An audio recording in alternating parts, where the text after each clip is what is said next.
बस आज मैं पाए प्रेमी सूरत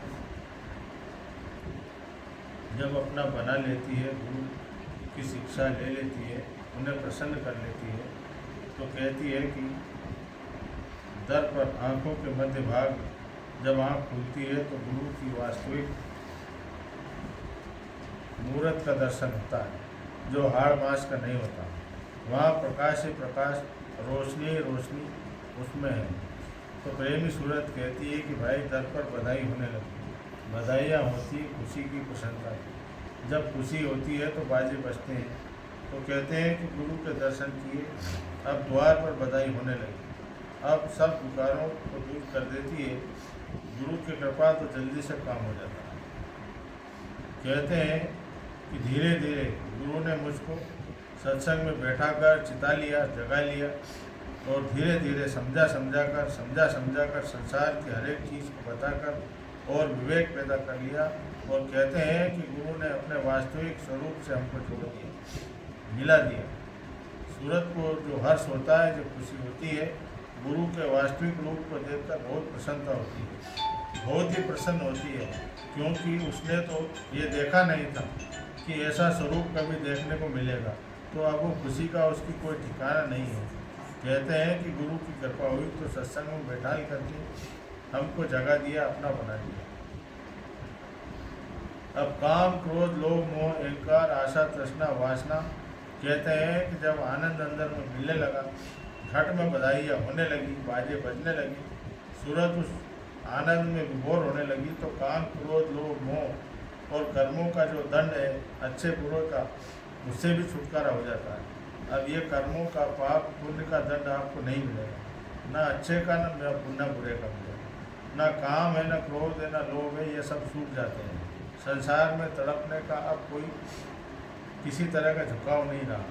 परमार्थी इच्छा और परमार्थी क्रोध परमार्थ का रहता है। शिक्षा के लिए महात्मा कुछ भी क्रोध करते हैं, संसारी क्रोध उनका नहीं होता है। परमार्थी ताकि संसार में ना फंसे, आपका भजन ना बिगड़े, तो क्रोध महात्माओं का परमार्थी होता है। संसारियों का क्रोध डुबाने वाला होता है और महापुरुषों का क्रोध उबार लेगा, लेकिन जीव ये नहीं समझ पाते। जैसे क्रोध करते हैं वैसे क्रोध में, उनके क्रोध में उनकी कोई गणना नहीं हो सकती। काम, क्रोध, वासना ये संसार की तरफ झुकी हुई होती है, लेकिन जब गुरु कृपा से आप जाग जाओगे, सत्संग में बैठ कर के समझ जाओगे, तब कहता है कि अब तो इतने दिन हो गए, हमने यहाँ संसार में धोखे के सिवा कुछ नहीं खाया। अब आधार मिल जाए, उधर मुड़ जाए, तो सब चीज़ों से इसका छुटकारा हो जाएगा। जय गुरुदेव, जय गुरुदेव।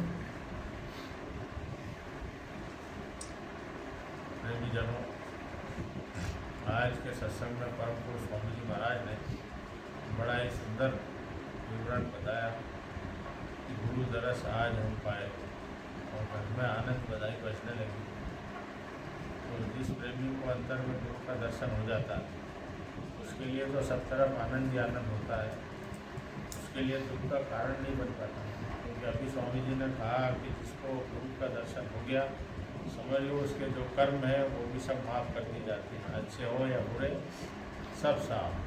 तो आज बहुत बड़ी बात सुनने को मिली कि गुरु दरस अगर किसी प्रेमी ने अंदर में कर लिया तो वो पाप पुण्य से परे चला जाता है, तो उसकी जो जीवात्मा है वो जन्म मरण के चक्कर से मुक्त हो जाती है।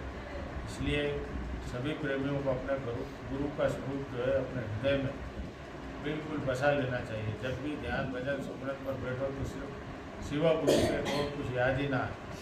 गुरु की मूर्त को अपने हृदय में बिठा लो, तो उनकी छवि है जो आपने दर्शन उनका पाया है, उसको अपने हृदय स्थल पर इस तरह बिठाओ कि जब भी आँख बंद हो तो सीधे साथ तुरंत जय गुरुदेव बोलते ही गुरु महाराज की छवि हम लोगों के आगे आ जाए। तो सारा ध्यान भजन और सुमरन का सार यही है कि गुरु मूर्त आपके अंदर प्रकट हो जाए, तो फिर किसी प्रकार की कमी नहीं रहेगी। और महात्मा महापुरुष जो कुछ भी समझाते हैं वही जीव के हितकारक वचन होते हैं, उन पर चलने से प्रत्येक जीव का कल्याण हो जाता है। इसलिए प्रेमियों, महापुरुषों की वाणी संजीवनी होती है, उसको अपने जीवन में धारण करके अपना कल्याण हम सबको करना है। और इसी तरह से अपना काम, ये जीवन की जो चर्या रोज की हो रही है, रात और दिन बढ़ता जा रहा है, हम अपना समय का मोबाइल का उपयोग करना सीख लेंगे तो बहुत अच्छा रहेगा। समय का दौर ऐसा चल रहा है कि कब क्या घटना घटित हो जाए ये कोई नहीं कह सकता है।